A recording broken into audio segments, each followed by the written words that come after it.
Class 10 page number 15 और voice change दिया हुआ है, देख रहे हैं। Change the voice of the following sentence, lock the door, दरवाज़ा बंद कर दो।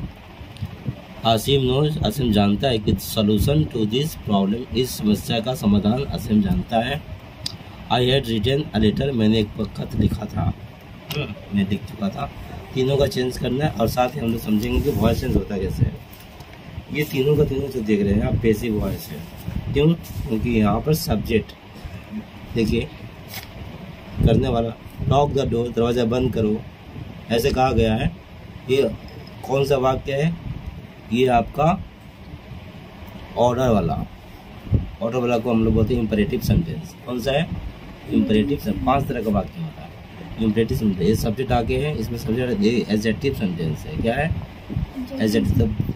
एडजेक्टिव सेंटेंस का बनाने का अलग नियम है और ये क्या है? इम्परेटिव सेंटेंस का ऑर्डर वाला रिक्वेस्ट वाला को बनाने का अलग नियम है। तो ये दोनों एक जैसा होगा ये, लेकिन इन तीनों में एक चीज़ आपको हमेशा मिलेगा, वो है बी प्लस वर्ब का third form, passive voice.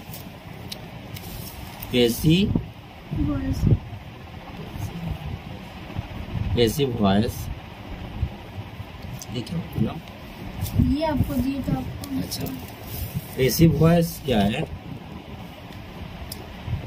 VOIC है।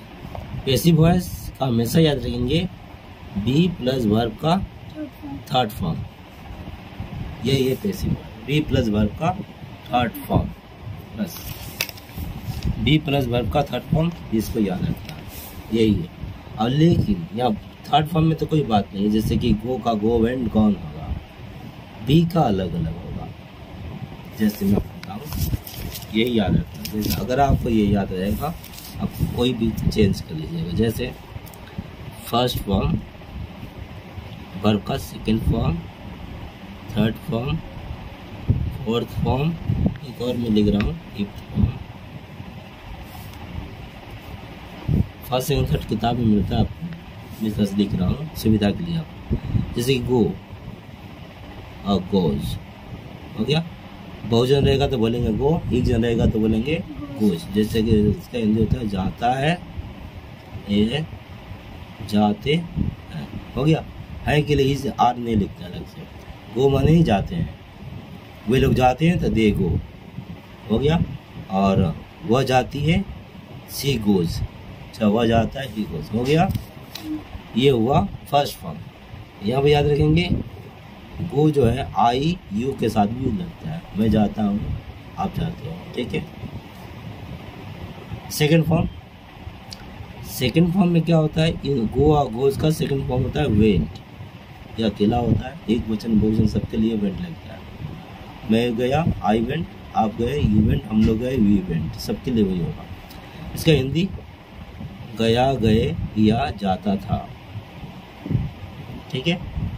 थर्ड फॉर्म होता है गॉन, यही है पैसिव वॉइस। सब में अगर गो रहेगा तो गॉन कर देंगे, गोज रहेगा तो उसको भी क्या करेंगे? गॉन। वेंट रहेगा तो गॉन कर देंगे, ठीक है। आते हैं फोर्थ फॉर्म में, गोइंग कर दे रहा हूँ, ING लगा दे रहा हूँ, सब में ING लगा देंगे। तो गोइंग रहेगा उसको भी क्या करना है? गॉन करना है। पीछे में देख रहे हैं, गोइंग का क्या कर देंगे? गॉन। अच्छा, मैं यहाँ पर विल गो लिख दे रहा हूँ, विल गो, विल गो जाएगा, ठीक है। गो का भी क्या कर देना है हमको? गॉन, हो गया। जब भी पैसिव वॉइस रहेगा चेंज करने के लिए, तो देखिए यही रूप आपको मिलेगा, चाहे ऐसे होगा, चाहे ऐसे होगा, चाहे ऐसे होगा, चाहे ऐसे होगा, चाहे गॉन रहेगा तो गॉन नहीं करेंगे, क्या है कि आपको थर्ड फॉर्म चाहिए ना, ये तो थर्ड फॉर्म है ही। अब रहा ये तो आप समझ गए मेन वर्ब का, इसलिए टू गो की जगह प्ले, कम, लाफ जो भी होगा। अब आते हैं बी का रूप, ठीक है। बी में देखिए, बी में ये हुआ टू गो का, किसका रूप है? टू गो का, टू गो का रूप है। अब आते हैं टू बी का, टू बी का भी देख लीजिए। देखिए अगर गो या गोज रहेगा, बोलेगा चेंज करिए, इसका बी होना चाहिए ना, इसका बी होगा इज, आर एन, इन तीनों में से कोई एक होगा। आई रहेगा तो एम लगेगा, बताइए आपको सब्जेक्ट में, और एक क्वेश्चन रहेगा तो इज, और बहुवचन रहेगा तो आर, बस इतना ही। आते हैं सेकंड फॉर्म। एक क्वेश्चन रहेगा तो वाज, और बहुवचन रहेगा तो वेयर, हो गया। साथ है यहाँ पर आपका बीन होगा, क्या होगा, और गॉन रहेगा तो बीन, गोइंग रहेगा तो बी में आई लगा दीजिए, बीइंग। विल गो रहेगा तो विल गो है ना, तो यहाँ पर बी जो देख रहे हैं ना, बी रहेगा, बी ही हो जाएगा, क्या हो जाएगा, बी। क्योंकि देखिए गो का गोए है ना, तो बी हम वैसे लिख सकते हैं, विल बी, क्या बोल सकते हैं, विल, पर मैं बी का ही बता रहा हूँ, हो गया। चलिए अब चेंज करके मैं आपको दिखा रहा हूँ जो आपका। हाँ, तो सबसे पहले क्या करना है, आपको पहचानना है क्रिया, ठीक है। वॉइस मतलब क्रिया ही होता है, क्रिया का रूप, देख रहे हैं क्रिया का रूप। सबको क्या करना है, पहले मान लीजिए वेन का बदलना है पैसिव वॉइस, तो क्या करिएगा, वेन का क्या देखना है आपको, ये वाज वेयर, ठीक है। वेन का कर देंगे गॉन, वाज गॉन या वेयर गॉन, समझे, ये समझ में आया। चलिए फिर से देखेंगे, गॉन का पैसिव वॉइस क्या होगा, क्या बोलेंगे, बीन गॉन, क्या होगा, बीन गॉन। हमेशा याद रखिए बी में थर्ड फॉर्म लगाना है पैसिव वॉइस में। बताइए वेन का पैसिव वॉइस क्या होगा, वाज वेयर, ठीक है, कोई एक बोलिए, वाज, उसके बाद गॉन, वेन का गॉन, वाज गॉन। गो का पैसिव वॉइस क्या होगा, गो का हो जाएगा गॉन, इज गॉन, क्या हो जाएगा, इज गॉन, ठीक है। बी और गॉन, बी गॉन, गॉन तो सबका वही होगा, थर्ड फॉर्म, बी का रूप बदल जाएगा। चलिए देखा जाए यहाँ पर जो दिया हुआ है, आई, अच्छा, लॉक द डोर, ये है इम्परेटिव सेंटेंस। लॉक, दरवाजा बंद करो, किताब पढ़ो, खत लिखो, रोज एक पन्ना लिखो, ठीक है, सुंदर से लिखो, ये ऑर्डर रिक्वेस्ट, ये ऑर्डर है। ऑर्डर मतलब कैसे बनाते हैं, देखिए यहाँ पर मैं बता रहा हूँ, घर जाओगा, रूल आप लोग खुद करिएगा, गो होम, हो गया, इसका पैसिव वॉइस करना है। अब देखिए इसका पैसिव वॉइस गो होम, मैं एक नियम लिखा रहा हूँ, पहले लिखेंगे लेट, क्या लिखेंगे, लेट, फिर जो दिया हुआ है नाउन उसको लिख देंगे, ऑब्जेक्ट,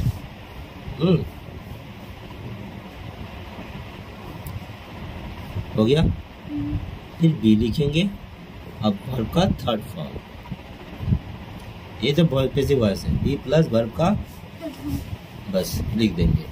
लेट लगा कर जो दिया है उसको लिख कर बी लगा कर वर्ब का थर्ड फॉर्म लिख देंगे, बस यही जो नियम आपने बताया ना आपको, ये बी प्लस वर्ब का थर्ड फॉर्म, एक हुआ, आए समझ में।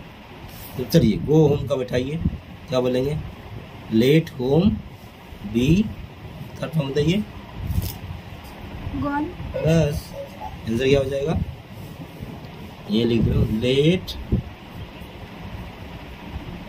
होम, बी गॉन, हो गया, समझे। इसी तरह से तो दिया हुआ था लॉक द डोर, ये लो सी के, लॉक द डोर, बताइए तो इसका क्या होगा आंसर, पैसिव वॉइस बोलिए,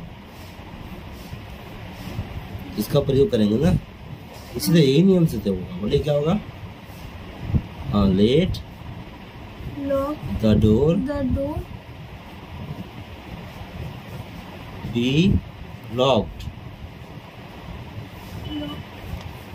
इसका थर्ड फॉर्म कर देंगे, गो का थर्ड फॉर्म कर दिए गॉन, तो लॉक का थर्ड फॉर्म लॉक्ड, ये नियम है, let the door be locked, हो गया, बस ये ऑर्डर बनाया। चलिए अब आते हैं दूसरा, Asim knows the solution to this problem and I had written letter, मैं यहाँ थोड़ा छोटा इसको कर दूँ, फिर इसको दोनों एक तरह का है, I had written a letter, I had written a letter, I had written a letter। देखिए यहाँ पर लॉक था, तो यहाँ पर ये लॉक का मैं थोड़ा जल्दी में इसको ख्याल नहीं किया आपको पूछना। लॉग क्या है? वर्ब है। इसका पैसिव वॉइस क्या होगा? Be locked. क्या होगा? Be locked. बता दिया हम लोग इसमें।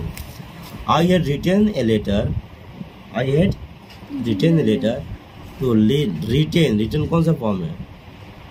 थर्ड फॉर्म है। क्या है? इसका थर्ड फॉर्म रहेगा पैसिव वॉइस में। हाँ। चलिए बी क्या होगा? वॉइस मतलब बी प्लस वर्ब का थर्ड फॉर्म। वर्ब का थर्ड फॉर्म तो है, तो बी क्या होगा इसकी जगह पर? तो बी का भी थर्ड फॉर्म होगा। मेन क्रिया का थर्ड फॉर्म, तो बी का थर्ड फॉर्म क्या होगा? देखिए क्या है? बीन होगा। क्या हो जाएगा? इसका पैसिव वॉइस क्या होगा बताइए? रिटेन का passive voice be written, been written. क्या होगा? Been written. बस और कुछ नहीं होगा? ना, बीन रिटेन क्या हो जाएगा? Been retain.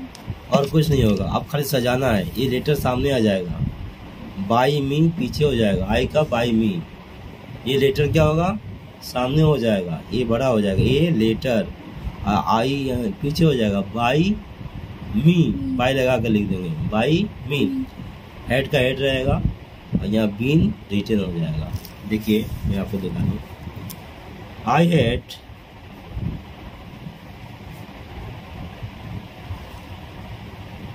Written letter. हो गया? हाँ। तो रिटन को देखिए अच्छा से, थर्ड फॉर्म है, तो थर्ड फॉर्म है ही, खाली बी का रूप लिखना है। थर्ड फॉर्म का जो बी होगा बीन होता है। क्या होता है? बीन। यहाँ पर क्या हो जाएगा? Been written. क्या हो जाएगा? Been written. ये हुआ had been written in sense. अब खाली इसको जगह बदल दीजिए। यहाँ पर क्या हो जाएगा? ये लेटर, इसको दे उतार देंगे, हैड बीन रिटेन।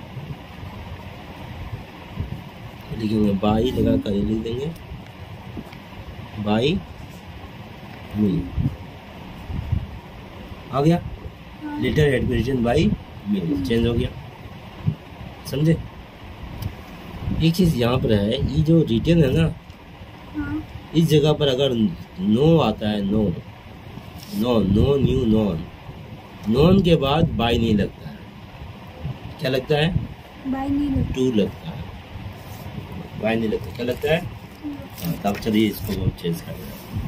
सिर्फ 2-3 गो वर्ड है जिसको याद रखना है, जिसमें नो है। हाँ, इसके बाद टू लगता है, हाँ, बाई नहीं लगता। आइए लास्ट ये देखिए। Asim knows the solution to the problem. हो गया? यहाँ पर आप बताइए, Asim knows the solution to this problem. ये नोज देख रहे हैं आप, इसका पैसिव वॉइस क्या होगा बताइए? नोज पहला बार फॉर्म है, नोज का थर्ड फॉर्म होगा। पैसिव वॉइस मतलब क्या? Third form. Be plus verb का थर्ड फॉर्म। ये पैसिव वॉइस याद रखेंगे, बी प्लस वर्ब का। Third form. इसको बताइए, नोज का थर्ड फॉर्म क्या होगा? नॉन। क्या होगा? नॉन। एन हो जाएगा इसके जगह पर, नॉन। बी का क्या होगा? ये फर्स्ट फॉर्म है तो is known, are known, am known. First form का बताया था ना, आपका यही याद रखना पड़ेगा। देखिए हाँ। पता नहीं मैं समझा पा रहा हूँ। अगर ये फर्स्ट फॉर्म है मेन वर्ब, जैसे कि यहाँ पर नोज फर्स्ट फॉर्म है, तो उसका बी होगा first form, is are am में से कोई एक होगा। Is known, are known, am known, तीनों हो सकता है। ठीक है? सामने क्या रहा है? सामने अगर राम है तो राम इज नॉन, वेल हो तो दे आर नॉन, मैं हूँ तो आई एम नॉन। इस तरह से चलिए समझ में आया आपको? यहाँ पर मैं समझा सका। चलिए इसका चेंज करता हूँ। क्या है आपका? आसिम नोज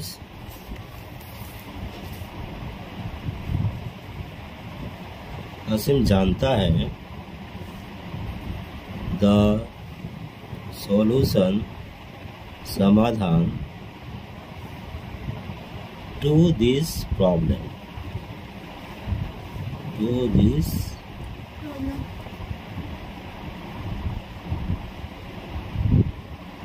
इस समस्या का समाधान जानता है। हमको नोज मिल गया क्रिया, इसको बदलना है तो क्या लिखेंगे, कैसे, नोज का क्या हो जाएगा, known, known, is known, are known, am known, first form है ना। हाँ, सेकंड फॉर्म रहता तो वाज नॉन, थर्ड फॉर्म रहता था बीन नॉन, फोर्थ फॉर्म रहता था बीइंग नॉन, और फिफ्थ रहता विल बी नॉन। खैर ये फर्स्ट फॉर्म है तो is known, are known, am known, यही कोई ना कोई होगा। तो पीछे सजा लेते हैं, the solution to this problem, उतार दे रहा हूँ, द की बड़ा कर देंगे, समाधान, सोल्यूशन टू दिस, तो द सोल्यूशन लिखने से भी हो जाएगा, टू दिस प्रॉब्लम नहीं लिखेंगे, पीछे लिख देंगे हो जाएगा द सोल्यूशन, पर हम पूरा उतार दें, पूरा भी उतार सकते हैं, थोड़ा सुविधा रहेगा। The solution to this problem हो गया, सब्जेक्ट का हो गया, इस समस्या का समाधान, इसलिए मेरे ख्याल से पूरा लिखना ही अच्छा रहेगा। हाँ, इस समस्या का समाधान, इस समस्या बोलेंगे तो अधूरा रह जाएगा, तो ये पूरा लिख देना, सब्जेक्ट हो गया, ऑब्जेक्ट। हाँ, इस समस्या का समाधान, अब यहाँ पर आता है इसका पानी, है ना, समाधान एक है ना, एक है तो यहाँ इसलिए एक वचन हुआ, तो इज लिखेंगे, क्या लिखेंगे, तो वो क्या हो जाएगा, इज आर एम में से कोई चुनना था, इज चुनेंगे, इज नॉन, क्या हो गया, इज नॉन, यही बदल गया। और हमने कहा था कि नॉन के बाद टू लगाना है, क्या लगाना है, टू के बाद इज जोड़ना है, बाय लगा कर नहीं, टू, समझ में आ गया। The solution to this problem is known to Asim, हो गया, समझ में आ गया। वॉइस चेंज पेज नंबर 15 का ये पूरा हो गया, हम लोग समझ गए। सिर्फ आपको याद क्या रखना है, वॉइस चेंज मतलब पैसिव वॉइस का मतलब बी प्लस वर्ब का थर्ड फॉर्म। एक्टिव वॉइस में जो रूप होगा मेन वर्ब का वही होगा बी का। अगर वो देखकर बोला है पैसिव वॉइस करो तो गो का होगा गॉन, और इधर है आपका is are am, is gone, are gone, चाहे एम गॉन। गो का पैसिव वॉइस क्या होगा, is gone, are gone, am gone. Went का पैसिव वॉइस क्या होगा, was gone, were gone. Gone का पैसिव वॉइस क्या होगा, बीन गॉन। गोइंग का पैसिव वॉइस क्या होगा, बीइंग गॉन। विल गो का पैसिव वॉइस क्या होगा, विल बी गॉन। समझ गए।